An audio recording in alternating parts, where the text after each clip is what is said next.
Nous allons faire tout de suite immersion. Sinon, on va aller visiter les éperviers dans leur nid. Et c'est tout de suite.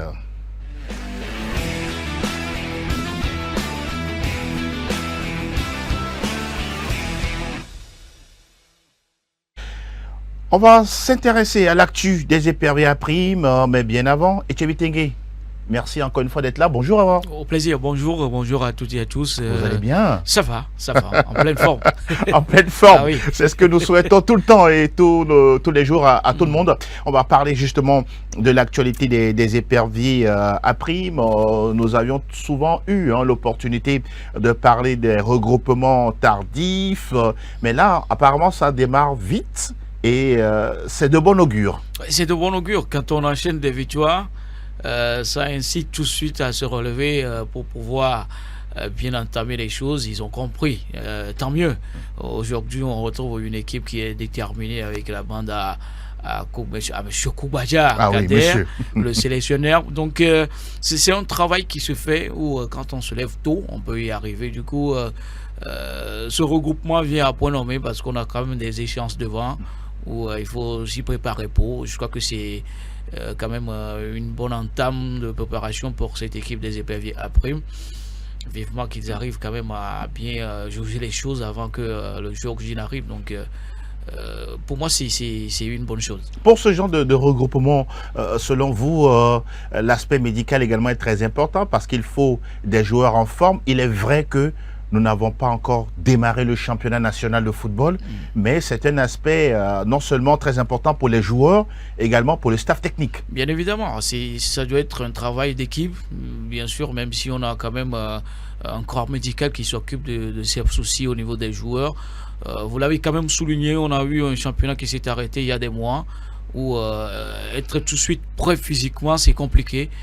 On peut beau aller courir, travailler dans les plots, dans les ateliers, dans les gyms, mais quand on n'est pas régulièrement sur la pelouse, c'est très très compliqué. C'est carrément deux choses différentes où tout de suite il faut taper dans le ballon le plus tôt habituellement pour pouvoir être au niveau.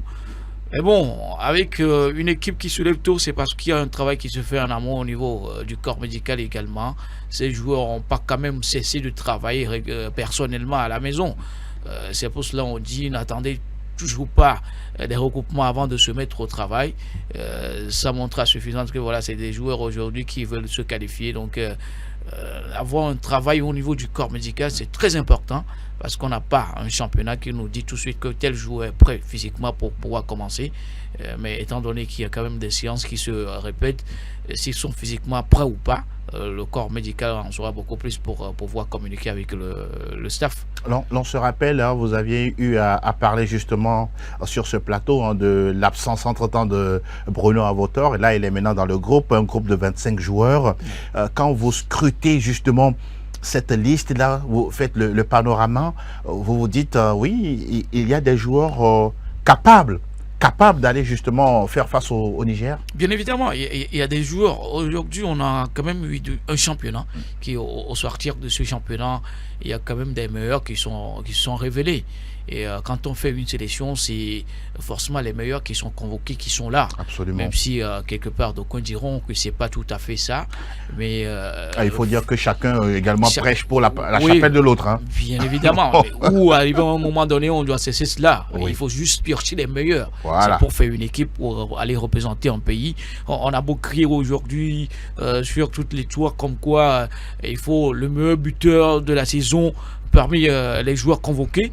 Oui, logiquement, il a sa place, Bruno Avotor. On l'a quand même vu lors du premier match face à cette formation où il a marqué tout de suite face au Bénin, bien sûr. Donc, l'ossature aujourd'hui au niveau de la sélection, moi je me dis, oui, il y a des joueurs qui, j'ai eu quand même à dire ici, qui sont aptes à aller rivaliser avec ces joueurs qui sont convoqués en équipe avec Enibon Médaré, Akoro Bilal, Sama, Maraliou, on a également Koupo qui est convoqué avec l'équipe A. Aujourd'hui, ces joueurs avec Abalo Denis, il y a une ossature pour moi. Bodé également en fait partie. Donc, quand on a une sélection qui n'a pas la rivalité, c'est pas une sélection.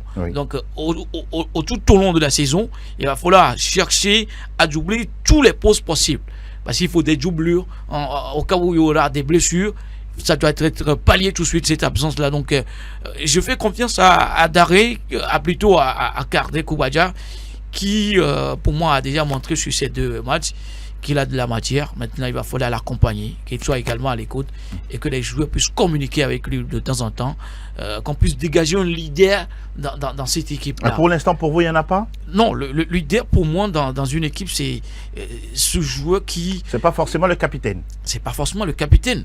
Ils ont quand même l'habitude de suivre des sélections sur les différentes pages, oui, où on a, je prends l'équipe de France d'ailleurs, il y a des leaders qui se dégagent. Kylian Mbappé, oui, est aujourd'hui capitaine des Bleus de l'équipe de France, mais quand vous voyez dans le vestiaire, on a Mike Maignan, on a Ibrahima Konaté, on a Tchouaméni qui se détache du lot pour pouvoir apporter quand même ce petit plus là de motivation en prenant la parole à chaque fois. Aujourd'hui au Togo, dans cette sélection locale, je ne trouve pas trop ce leader là qui à tout moment va aller voir Daré, Kader, qu'est-ce que j'ai avec Daré, pour pouvoir discuter, échanger tactiquement sur différents points. Il n'y a pas trop ce leader-là. Il va falloir qu'on puisse aller faire ce travail, parce que c'est un travail également au niveau du staff, faire sortir un leader pour lui convoquer des tâches, parce que l'entraîneur, le sélectionneur, lui, il est sur le banc, mais sur la pelouse, il doit y avoir un leader qui tout de suite porte l'équipe pour pouvoir passer des consignes. Donc, on a dit ici, oui, qu'il y a quand même un leader qui peut se dégager dans le genre un peu, j'oublie son nom, Amekoudi Dodi, oui, sauf que voilà, sauf que avec Kardec, il n'est pas tout à fait titulaire, ce qui est dommage pour moi. Peut-être qu'il va revoir ses copies, hein.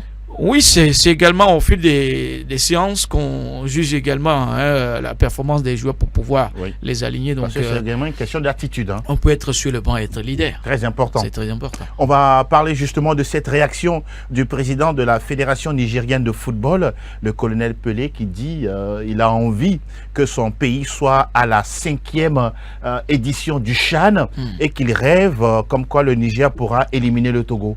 Quelle réaction vous faites par rapport à sa déclaration? La réaction tout de suite, c'est dans la logique. Parce que quand on est un président, on sera jugé sur le bilan qu'on a eu quand même, sur les résultats, j'allais dire. On cherche tout de suite à rentrer dans l'histoire beaucoup plus. Le Niger a déjà joué le CHAN. Oui, et nous a déjà éliminé à Cotonou. Éliminé à Cotonou, on se le rappelle bien sûr. Donc, cette sortie, pour moi, c'est tout de suite vous dire, on ne viendra pas vous voir en tant que Togolais pour que vous puissiez passer tranquillement. Non, on a eu la chance de voir le Niger passer à Lomé pour jouer face au Soudan, où je disais ici qu'il va falloir également un comité de suivi pour aller quand même étudier ce match-là. Je crois que ça a été fait. On a la vidéo, bien les vidéos de cette rencontre-là. Cette sortie doit quand même tout de suite nous dire qu'on est dans le starting block où, grâce à cela, on peut démarrer. Donc, c'est des discours pour moi motivateurs pour le Togo, qui doit se dire dans la tête, on nous a averti, le président, donc à nous maintenant de prendre quand même les choses au sérieux pour pouvoir aller dire au président que voilà, tout le monde a quand même des ambitions, et également à Kovi, ce qui est dommage. Ces discours, c'est pour aller dire à mon équipe, on est derrière vous. Même si ça se fait par Akpovi, mais que ça soit officiel, sur un discours de comment dirais-je, de compétiteurs, de rage, de guerriers, et vous dire que voilà, on est prêt à aller mourir pour le peuple. Oui, bon. Et voilà. Mourir dans le bon sens du terme. Donc c'est un discours qui, pour moi, nous dit tout ce que voilà, faut pas qu'on soit dans nos conforts et rêvons-nous juste pour aller gagner. Vous redoutez cette équipe du Niger? Oui, je redoute cette équipe du Niger. Pratiquement, c'est la même ossature qui a quand même joué tout récemment les éliminatoires. Donc, ils ont un cran au-dessus par rapport au Togo. Quand on se réfère au passé de cette élimination où on a quand même gagné ici, mais ils nous ont promis nous faire le revers de la médaille. Oui, et ils l'ont réussi. Donc, on doit se méfier énormément de cette équipe-là parce que derrière, c'est une équipe qui est quand même très très prête par rapport à nous. On est prêt également, mais le Niger aujourd'hui sur le papier est favori sur ces deux matchs-là. On attend de voir. Justement, on rappelle que le match aller, c'est le 22 décembre et 6 jours plus tard, le 28, le Togo va jouer contre le Niger. Pas à Niamey, voilà, mais plutôt à Bamako, voilà. La raison, elle est toute simple, hein, c'est parce que le Niger n'a pas de stade homologué. Voilà pourquoi le Togo est obligé de jouer du côté, bien sûr, de Bamako pour ce match retour des éliminatoires du CHAN 2024. On va se permettre une petite pause et derrière, on parle d'autres actualités sportives.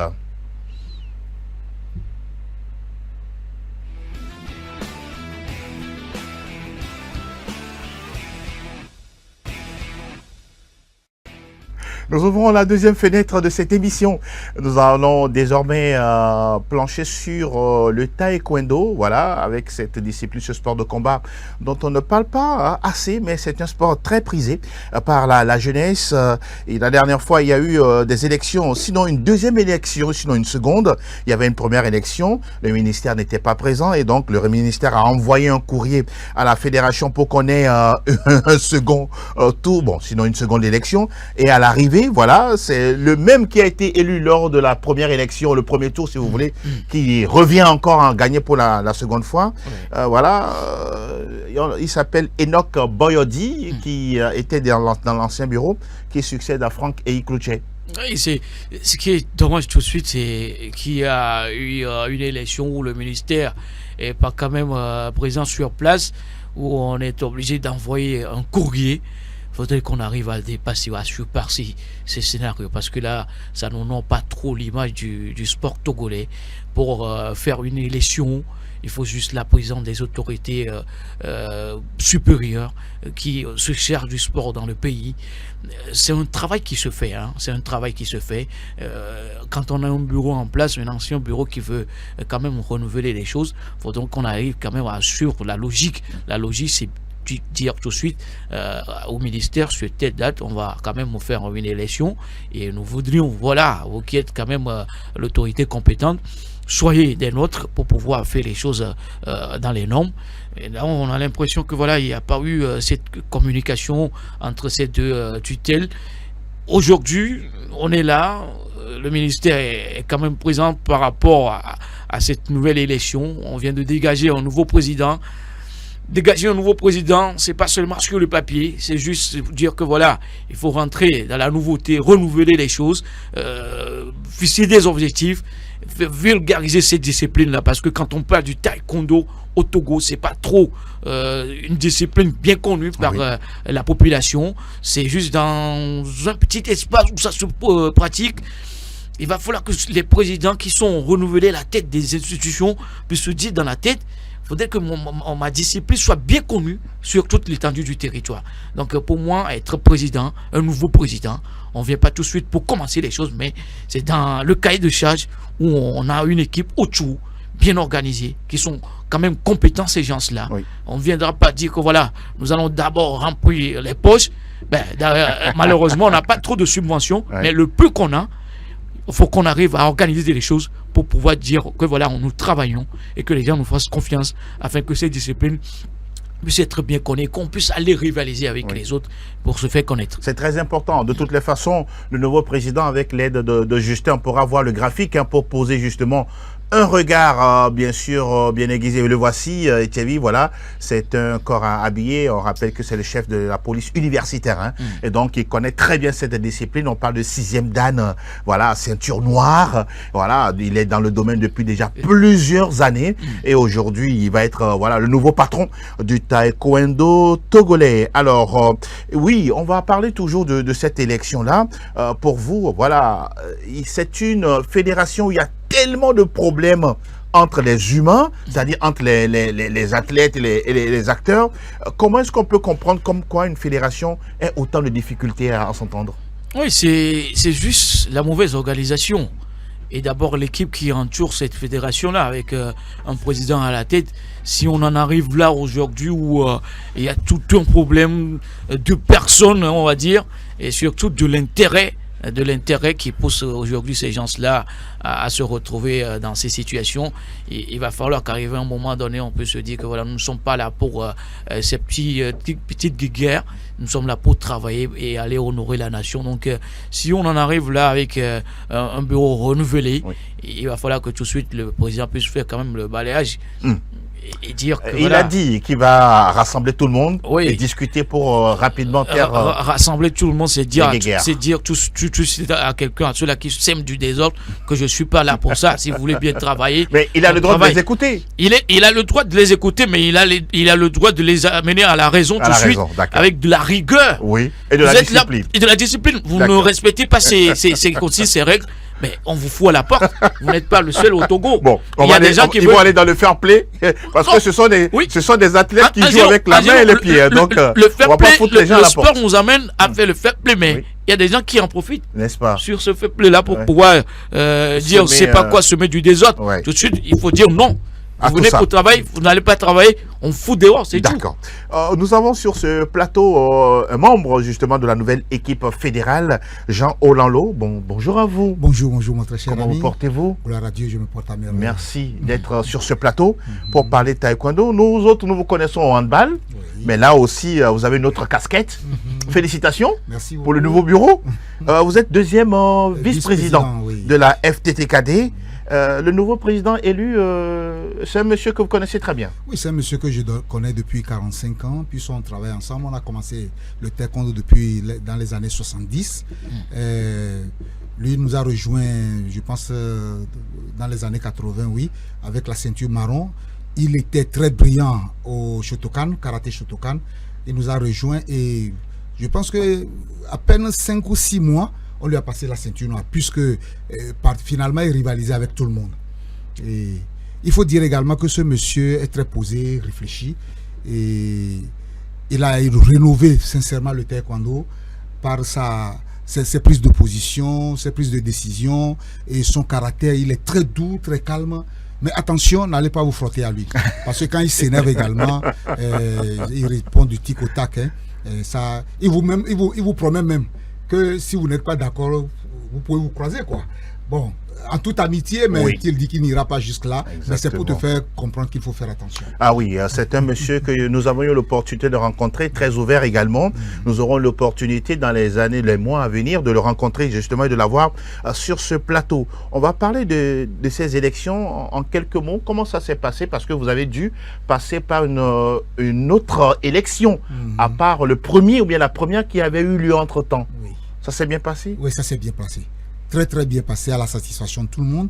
Même le camp opposé a apprécié. Et dans la salle, même avant... La paix est revenue dans la maison? La paix est revenue dans la maison. D'accord. Là, vous êtes rassurés. Hein. Oui, on est rassurés. Bon. Le renouveau appelle juste à ce que la paix y est, pour qu'on puisse continuer le travail. Allez-y. Bon, il faut dire qu'au taekwondo, nous avons 3 tendances. Il y a la tendance à Maître Kazé, le précurseur, la racine même du taekwondo, père son âme. Il y a la tendance Maître Malam. Et aujourd'hui, la tendance Franck Cloutier.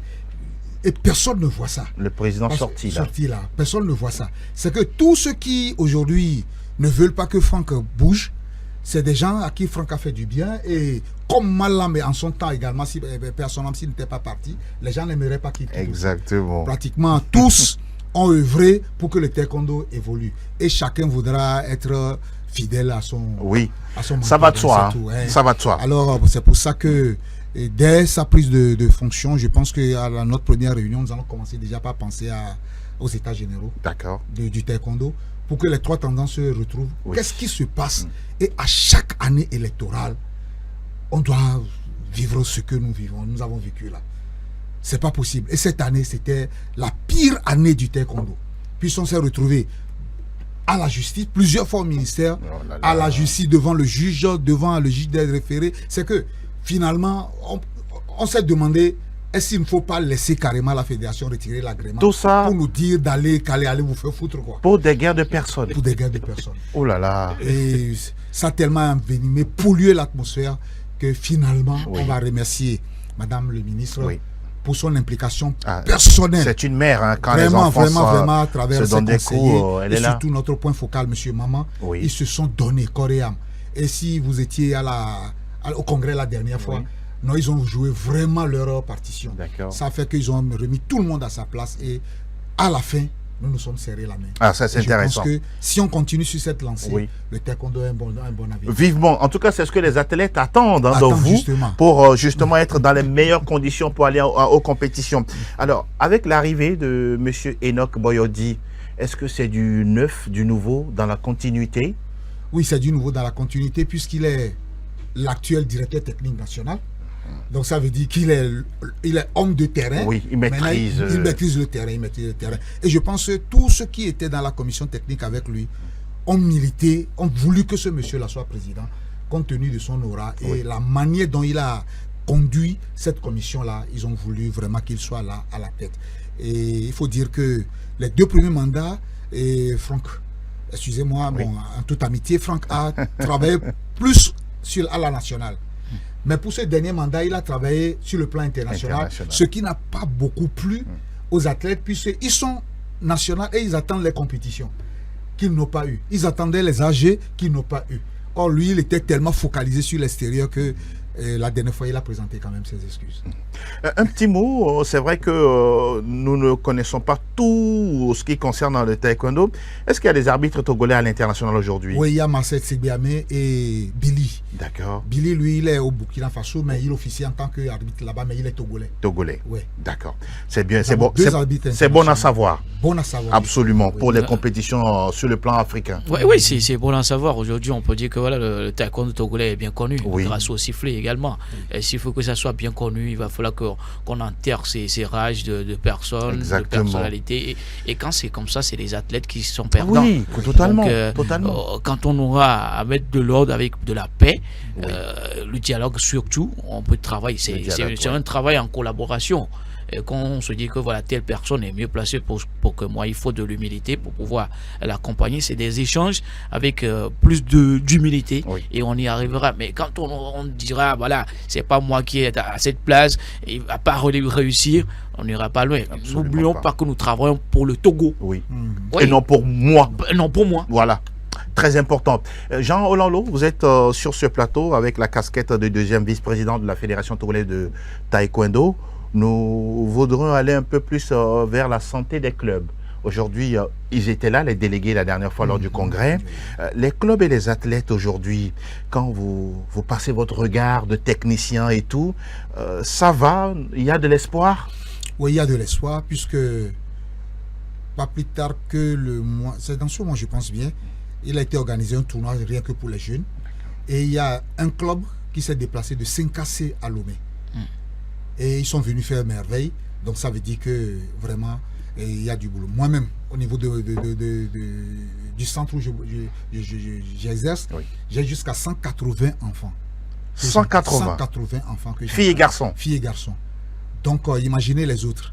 Donc le taekwondo a un bel avenir. Et je pense qu'avec Maître Boyodi, nous allons faire des merveilles. Nous allons faire des merveilles. Que chacun se donne et que chacun essaie de mettre un peu d'eau dans son vin. Et qu'on se comprenne vraiment, qu'on sache que nous sommes là pour le taekwondo et non pour nous. Je pense qu'on fera de grandes choses. Chaque sport, chaque discipline a ses bienfaits. J'ai choisi par exemple de faire du taekwondo. Je dois m'attendre à quoi comme bienfait sur ma personne? Celui qui fait le taekwondo, c'est quelqu'un qui a un self-control énorme. C'est le coup de pied. Quand vous dites self-control, la maîtrise de soi. La maîtrise de soi. C'est que tout à l'heure, le coup de pied est parti, tu es KO. Tout à l'heure, le coup de poing est parti, tu es dans le coma. Donc ça fait que devant toute adversité, tu es obligé de tempérer. Et tu ne peux peut-être essayer de te défendre que peut-être tu as 2, 3, 4 costauds devant toi qui ne veulent rien comprendre. Là, tu mets peut-être un KO. Ce n'est pas bon. Ce n'est pas bon. Ce n'est pas conseillé non plus. Je suis maître, je ne dois pas parler comme ça, mais la question a été posée, je suis obligé de répondre. Oui, il faut tout connaître. Sincèrement, si tu te sens vraiment en danger, là tu mets un KO, les autres vont fuir. Et le taekwondoïste, c'est très dangereux. Je le dis tout à l'heure, le coup de pied peut partir, tu sais d'où. Tout à l'heure, le coup de poing peut partir. Voilà. Au-delà de la maîtrise de soi, d'aucuns parlent de la souplesse. De la souplesse, effectivement. Et le taekwondo, notre devise, c'est quoi? C'est apprendre à se défendre, à se battre pour ne pas se battre. Le taekwondoïne apprend à se battre. Reprenez, voilà. Le taekwondoïne apprend à se battre pour ne pas se battre. Intéressant. Voilà. Ça vous fait sourire. Ouais, très intéressant. C'est profond, hein. C'est très profond. Très profond. C'est très philosophique. Très philosophique. Il faut être vraiment stoïque. Ah oui. Mais ce n'est pas donné à tout le monde. C'est pas donné à tout Les le monde. enfants turbulents qui font du taekwondo, visiblement, il semble qu'avec le temps, Mais tu rentres à la maison très fatigué, tu n'arrives même pas à prendre tes leçons. Demain, tu reviens, tu trouves, mais tu es docile. Le taekwondo te rend docile. Ah oui, ça, c'est clair et net. Ça te rend docile. Aujourd'hui, nous avons souvent l'habitude de parler des sports avec les filles, nos enfants. Dans le taekwondo, quand on vient également à vos activités, on voit qu'il y a des jeunes filles qui s'y intéressent. Il faut rester sur cette lancée? Oui, il faut rester sur cette lancée. Et aujourd'hui, vu que nous sommes en train de toucher les écoles, les établissements scolaires, et que là-bas, souvent dans les écoles, il y a plus de filles que de garçons, oui. Je pense que l'avenir du taekwondo, au niveau du genre, là, est prometteur. Vous avez sûrement des choses que nous n'avions pas demandées dans nos échanges. Vous voulez apporter quelque chose de plus par rapport à nos discussions? Nos tests. Ah, voilà. Vraiment nos tests. Ah, c'est l'épineux je vous dis, projet là. Et on dit, sont membres actifs, celui qui paye ses cotisations, oui, et qui participe aux activités de la fédération. Maintenant, quelqu'un qui a payé son affiliation, qui a payé il paraît que le mot là n'existe pas, okay, sa réaffiliation. D'accord. Il paraît que ce mot n'existe pas. Bon. Voilà. Vous l'avez inventé, allons-y. Celui qui a payé son lui, il attend, il ne participe pas aux activités, il disparaît pendant 4 ans, et en allée électorale, vous le voyez gesticuler partout. Ce qui n'est pas normal. Ce qui n'est pas normal, il veut aller aux élections. Alors il faut que nos tests corrigent ça. Sincèrement. C'est un défi pour le nouveau bureau. Le problème également, c'est que les tests au niveau du sport sont mieux là-dessus. Quelqu'un peut venir faire 5-10 ans au même poste. Ah. Ça fait également que même si la personne fait mal, on n'arrive pas à le changer. Sauf le poste de président. Non, même le président est là. Hein? Monsieur Franck a encore 2 mandats. S'il veut faire 2 mandats, il peut encore en faire. Chez vous, c'est combien de mandats? Non, on n'en a pas. Il n'y a pas de limite. Il n'y a pas de limite. Ah, d'accord. Alors là, il faut trouver une limite. Voilà. Ah, d'accord. Il n'y a pas de limitation de mandat. Voilà. Et ce qui serait bien, c'est que pour ne pas frustrer les gens, oui, il serait bien peut-être qu'on introduise, ne peut pas faire plus de 2 mandats ou 3 mandats au même poste. Très important. Comme ça, si la personne est... Comment on appelle là, prêtez-moi le mot, est productif, oui, pardon, oui, qu'on puisse l'utiliser ailleurs, dans le bureau. Effectivement. Voilà, pour qu'on ne le jette pas totalement du bureau. Alors on peut mettre peut-être, ne pas faire 2 ou 3 mandats. Exactement, au même poste. Le secrétaire peut quitter et devenir, être un bon conseiller. Bien sûr. Il peut quitter, être un bon vice-président. Même président. Voilà. Pourquoi pas? Donc, mais quand on dit... ne peut plus être dans le bureau, là, on risque de nous retrouver avec, excusez-moi, des gens qui n'auront même pas envie d'être dans le bureau, mais parce qu'il faut mettre un bureau, il faut mettre les gens. Ce qui est sûr, ça reste un défi pour le nouveau bureau. Ah, oui, les textes. Hein. Les textes, oui. Vous serez en assemblée bientôt, hein? Nous serons en assemblée. Statutaire. Statutaire, oui. D'accord. Voilà. Beaucoup de courage à vous. Oui, et puis nos équipes nationales également. Oui. Il faut, sur le plan international, vraiment, nous sommes bien vus. Et ça plaît beaucoup à Madame le ministre. Pourquoi ne pas continuer à le faire? Absolument. Le respect d'été, c'est très très important. Oui, c'est pas rien que c'est écrit noir sur blanc. Quand c'est écrit noir sur blanc, il faut ce respect-là. Et je crois que quand on respecte un test dans une institution, ça n'amène qu'au bon port. Absolument. N'est-ce pas? Que le travail continue. Vivement. On va vous souhaiter bonne chance. Hein. Merci bien. Et beaucoup de courage. Ah, on en a vraiment besoin. Ah oui, parce qu'il ne faut pas être seulement là pour être là. Mais lorsqu'il y a des réunions, il faut que vous soyez tous présents et travailler ensemble pour le bien-être du taekwondo togolais. Et ce qui est bien, c'est que plus rien ne sera comme avant. D'accord. Après cette assemblée-là. C'est une promesse. Ça, c'est bien. Il fallait être là pour voir ce qui s'est passé dans la salle. Je ne vois pas, monsieur et maître Enoch, que le président se permet de faire comme ça a été avant. Il est obligé de faire autrement. Mieux. Voilà. C'est ce qu'il faut d'ailleurs. Autrement. Sinon, il risque de ne même pas finir le mandat. En tout cas, notre souhait, c'est qu'il aille jusqu'au bout. Oui, surtout que vous êtes à côté de lui et les autres collaborateurs. Voilà. Nous espérons que ça ira très très bien. Jean Olalo, vraiment merci pour la disponibilité. Mais ce n'est qu'une première. Nous allons revenir pour parler encore en long et large de la discipline, Justement. parce que dans notre façon de voir les choses, le taekwondo n'est pas suffisamment médiatisé. J'aurais aimé que le vice-président puisse également donner quand même son mot pour ces jeunes filles qui hésitent à pratiquer le taekwondo. On sait que voilà, au Togo, c'est pas une discipline bien vulgarisée. Ou des fois même on dit que c'est tellement entre guillemets trop violent. Voilà, donc on hésite à aller s'adonner à ces disciplines. Bon, on sait qu'au Togo c'est le football qui prime. Si vous le vice-président a un mot à dire aux parents, aux enfants, en regardant dans cette caméra. Voilà, allez-y. Deux aspects. Premièrement, on pense que la jeune fille qui fait le sport ne peut pas faire d'enfant. Ce n'est pas vrai. Plutôt, il est en forme et il ne va jamais passer par la césarienne. Parce que ses muscles et la condition physique est là. Elle va porter correctement sa grossesse et aller faire l'enfant et demain reprendre les entraînements. C'est sûr. Parce que nous avons des champions. Je peux vous donner les noms, mais on va continuer. La deuxième chose, c'est que on pense que les jeunes filles qui font ça... Bon, c'est souvent nos parents chrétiens. Ils disent que les arts martiaux sont démoniaques. Ah oui. Sont démoniaques. Ça fait que cette catégorie aussi éjecte les enfants qui ont vraiment du talent du système. Si vraiment nous arrivons à faire de l'éducation et amener les parents à comprendre que vraiment ce n'est que du sport qui fait du bien à l'enfant, nous aurons gagné. Ah oui. Voilà ce que je peux message très dire. profond. C'est pas parce qu'on est d'un bord, si vous voulez, religieux ou pas, on dit non, s'il vous plaît. Carrément, le sport fait du bien à l'âme, à l'esprit, au corps. Et au corps. Voilà. Ça n'a rien à voir avec la religion. Rien du tout. Voilà. Merci beaucoup, monsieur Jean Olando. Ça a été un vrai plaisir, mais nous espérons très bientôt vous retrouver pour parler encore de taekwondo et d'autres aspects de la discipline. On se dit à très bientôt. À très bientôt. Et encore, bon courage pour la suite. Merci beaucoup. Oui. Merci beaucoup. À très bientôt. À très bientôt. On va continuer de parler sport sur notre antenne. Le temps, voilà, de passer le générique de pause. Et puis, nous allons parler de vélo, un autre sport également.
Nous abordons le dernier virage de cette émission Club Sport Santé. Nous parlons de la petite reine, sinon, si vous voulez, du vélo, avec la deuxième édition de Lomé Bike Tour. Oui, la deuxième édition avec les artères de la capitale qui seront sollicitées. Martine, dans l'été, bonjour. Bonjour, Angèle. Comment vous portez-vous? Super bien, vous-même. Super bien, nous allons tous bien également. Merci d'être sur ce plateau.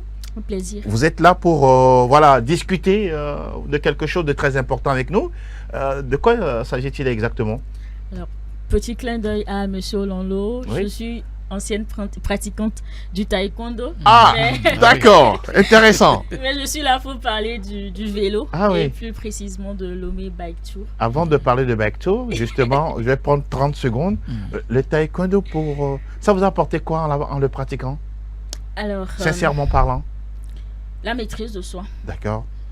Et ça, on le dit, mais c'est vrai, je l'ai pu expérimenter.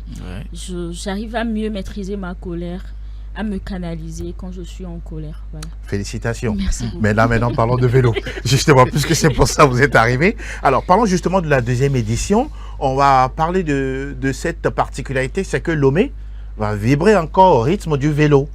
Bien sûr, tout comme l'année dernière, cette année, nous allons parcourir 20 km à Lomé, circuler toute la ville de Lomé pour redécouvrir autrement notre capitale. Alors, qu'est-ce que vous mettez quand on parle de Lomé Bike Tour? D'abord, pourquoi vous avez choisi les anglicismes anglais, Bike Tour, et non Lomé Vélo Tour? Voilà, pourquoi? Alors, ça fait genre. D'accord. Lomé Bike Tour, c'est assez agréable à entendre. Et puis, quand on dit Lomé Bike Tour, on a tout de suite envie de savoir un peu plus ce que c'est. Quand on dit Lomé Vélo Tour, on comprend tout de suite, tout de suite, ça, on sait que voilà, ça enlève un peu le côté mystérieux de la chose. Ah oui. Le dire ainsi. Du mystère. On va justement parler de ce mystère autour de cette activité-là. Alors, qu'est-ce qui nous attend le 8 décembre, concrètement parlant, en matière d'organisation, d'arrivée, de la suite, de la course et tout? Qu'est-ce qu'on met à l'intérieur? Alors, c'est 20 km à partir du stade Omnisport de Lomé. D'accord. Il y a tout un circuit qui a été établi, qui est en cours de validation avec les autorités du pays. Mais ce qui est sûr, on commence au stade Omnisport de Lomé, on circule les artères de la ville de Lomé pour revenir encore au stade Omnisport de Lomé où il y aura une foire d'exposition. Alors, une foire d'exposition des exposants qui sont dans le bien-être et dans la santé, et toute autre personne qui souhaite venir exposer ses produits le jour-là à Lomé Bike Tour. Alors, ce sera un peu le mixte. Oui. Alors, c'est beaucoup de choses en un, si on peut le dire ainsi. Par rapport justement à cette organisation-là, nous venons avec chacun son vélo, ou bien l'organisateur met à notre disposition des vélos spécifiques, les badges que nous prenons, ou les dossards, les cuissards, tout dépend. Voilà, on veut en savoir un peu plus. Alors, la participation cette année, elle est gratuite. Si vous avez vous-même votre vélo, il suffit simplement de s'inscrire à l'avance pour que nous puissions derrière organiser la logistique. Mais si vous n'avez pas de vélo, alors vous pouvez le réserver au prix de 5 000 francs. Alors vous avez votre vélo, vous avez votre casque, vous avez aussi le dossard qui va avec, et le badge y compris. Donc, si vous n'avez pas de vélo, il n'y a pas de souci. On réserve pour vous, on s'occupe de tout. Venez simplement et puis vous serez satisfait. La réservation dont vous parliez, c'est le même jour ou c'est avant? Non, c'est avant. Il y a un lien qui circule sur nos réseaux sociaux si vous avez eu l'occasion de voir les affiches. Oui. Ou sinon, il y a un numéro sur lequel vous pouvez appeler et faire votre réservation. Vous pouvez donner ce numéro, il n'y a pas de souci. Oui, bien sûr. C'est le 92 35 02 32 ou le 99 23 22 45. Ah voilà, le numéro même qui s'affiche en bas justement du visuel, Lomé Bike Tour. On ne vous voit pas sur ce visuel, mais c'est d'autres dames. Oui, on a la course DJ Mix, jeux et puis expo. Avant de revenir en studio avec la complicité bien sûr de Justin, on pourra suivre le spot annonçant justement cette activité-là. Et derrière, nous nous retrouvons dans le studio pour poursuivre nos échanges. Sous le haut parrainage de Madame le ministre des Sports et des Loisirs, Dr Lydie Bessikama, vivez ce 8 décembre 2024 la deuxième édition de Lomé Bike Tour, le vélo au service du bien-être mental. Les rues de Lomé se transforment en une immense piste cyclable. Passionnés de vélo, amateurs ou professionnels, hommes, femmes et enfants sont conviés à cette expérience unique et inédite. Le parcours de 20 km prendra son départ au stade Omnisport et traversera les paysages pittoresques de Lomé. L'arrivée en village d'exposition animé vous attend sur l'esplanade du stade Omnisport avec des stands de produits locaux consommables. Venez nombreux y participer. Amoureux du vélo du Togo, du Bénin, du Ghana, du Burkina Faso et de toute l'Afrique, joignez-vous à nous pour une journée mémorable de vélo, de découverte et de pur plaisir, tout en contribuant à dynamiser le tourisme local et à promouvoir la santé physique et mentale de la population. Infoline 92 35 02 32 99 23 22 45.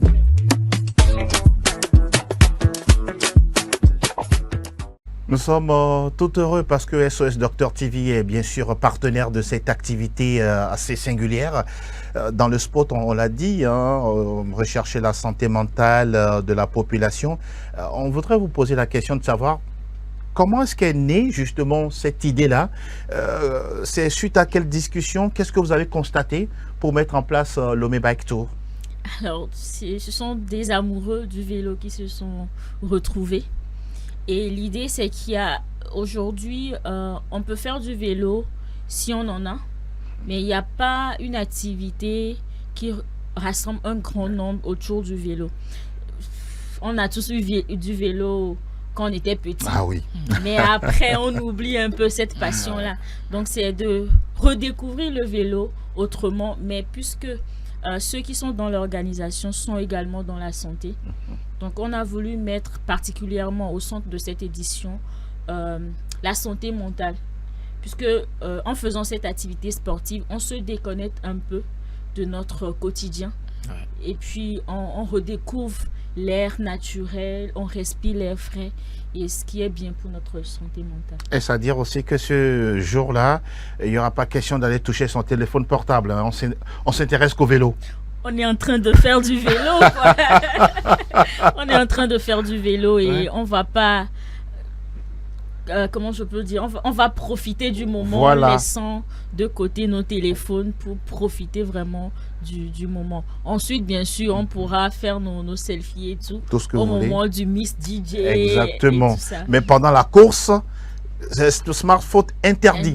Parce que c'est quelque chose d'important. Hein. Aujourd'hui, on n'est plus vraiment oui, sociable comme avant. On ne l'est plus trop quand on prend une première édition qui a été une réussite. Oui. Il fallait tout de suite retrouver la deuxième édition. Moi, je prends le côté fun de la chose pour pouvoir retrouver ce brassage-là. C'est de la culture également parce que quand on se réfère un peu quand on en a été enfant, on a eu quand même des vélos où nos papas avaient ce vélo qu'on appelait entre guillemets garçon. Ça c'est particulier. Ça va très très vite. On peut quand même retrouver ces vélos-là aujourd'hui. Absolument. Et après tout, c'est le consommer local parce qu'on aura à retrouver de l'exposition au niveau de la foire. C'est bien vrai qu'on peut retrouver aujourd'hui la santé en pédalant, mais psychologiquement, quand on n'est pas prêt, on ne peut pas monter tout de suite sur un vélo. Donc, c'est une organisation qui vient à point nommé dire à la jeunesse, on oublie un peu le quotidien. Soyons ensemble et partageons quand même beaucoup de choses et qu'à la fin on puisse repartir avec plus de relations, c'est tout. Très important, ce sont des retrouvailles. Et bien sûr, il n'y a pas à être professionnel du vélo avant de le faire. Vouloir participer. Tout le monde peut y participer. Oui. Et l'année dernière, si vous avez pu regarder un peu, il y avait les paracyclistes qui étaient avec nous. Exactement. C'est dire que cet événement rassemble tout le monde en fait. Voilà. Vous n'excluez personne. Personne. Très important. Et donc on peut aller avec nos vélos. Hein. On peut aller avec les papas peuvent venir également parce que il y a quand même des maladies qui sont enfouies en nous où tout de suite à l'hôpital on vous recommande d'aller pédaler le vélo. Exactement. Donc quand vous venez vous pédalez tout de suite on sait ce qui vous arrive, ce que vous avez comme souffrance. Donc il y a quand même les agents de santé qui seront là. C'est l'occasion d'en parler. Comme quoi j'ai mal tel. Donc c'est la fête. Vous parlez de santé mentale, mais aussi dites-nous, les femmes sont priorisées parce qu'il faut que les femmes sortent pour venir faire du vélo par exemple. Bah bien sûr, je suis. Ah voilà, vous êtes l'exemple. Voilà, ça se comprend. Et j'invite massivement les femmes à participer à cet événement. C'est vrai, on pourrait avoir peur quand on dit 20 km à pied. Je dis à pied, à vélo. Mais ce sera un circuit entrecoupé de pauses. C'est-à-dire qu'on fait un arrêt après arrêt jusqu'à la destination. Donc ça sera vraiment fluide pour tout le monde. On va pas se mettre la pression, mais on va s'amuser tout en faisant du vélo. Vous avez choisi également de ne pas mettre le volet compétition là-dedans, c'est-à-dire que tout est open, c'est ouvert. Il n'y a pas question d'avoir une médaille d'or, médaille d'argent, médaille de bronze. Non, ce n'est pas une compétition, c'est une course fun. Par contre, quand on arrivera au stand d'exposition, il y aura plein de jeux qui feront de heureux gagnants. Donc, si vous avez envie de gagner beaucoup de choses, inscrivez-vous et participez à cet événement. Vous n'allez pas le regretter. La question que j'aimerais poser, là je vais peut-être défendre les hommes, sur le visuel que vous nous avez donné, il n'y a que 2 femmes, il n'y a pas un homme là-dessus. Comment ça s'explique? Allez, regardez avec nous, à moins que je me trompe. Hein. C'est un message que vous voulez véhiculer, sûrement. Ce sont des participants de l'année dernière. Ah, ce n'est pas une photo qu'on a chercher. Oui, même elles sont dans le t-shirt, hein, Lomé Bike Tour. Lomé Voilà. Bike Tour, elles étaient là à l'édition dernière. D'accord. Bah, on a trouvé que ça met en avant. C'est vivant, hein. On les sent heureuses, joyeuses. Voilà, ça met en avant l'énergie Oui. qu'on veut véhiculer au travers de Lomé Bike Tour parce que c'est avant tout un événement fun et elle dégageait vraiment cette énergie-là. Du coup, on a voulu prendre les images pour. Très, très intéressant. Valoriser également la gente féminine. Absolument, Donc, mon cher Etienne il faut Tengue, de c'est la très priorité, important. hein. C'est important. Madame le ministre des Sports sûrement sera là encore une fois parce que c'est une dame du terrain et vous l'avez justement mis sous le parrainage de Dr Lydie Bessi-Kama. On va parler toujours de cette organisation. Êtes-vous satisfaite, hein, en tout cas la structure, par rapport à la première édition? Bah, totalement. Quoique dans l'organisation, il y a des hauts et des bas, mais je peux dire de manière générale, on était très satisfaite. Voilà pourquoi cette année, on veut encore l'édition plus grande pour accueillir un plus grand nombre. L'année dernière, on était à peu près 150 participants et cette année, on vise les 500 participants et on y croit. Ça, c'est intéressant. C'est un véritable challenge. Hein. De 150, aller jusqu'à 500. On peut le faire. C'est possible. Vous nous rappelez justement les conditions de participation, hein, la procédure, est-ce qu'il faut forcément vous appeler ou bien il y a un lien auquel on doit rapidement s'abonner et voir tout ça? Alors, nous sommes disponibles sur toutes les plateformes sociaux, notamment sur Instagram, sur TikTok. Et vous pouvez avoir accès aux liens d'inscription via ces moyens-là.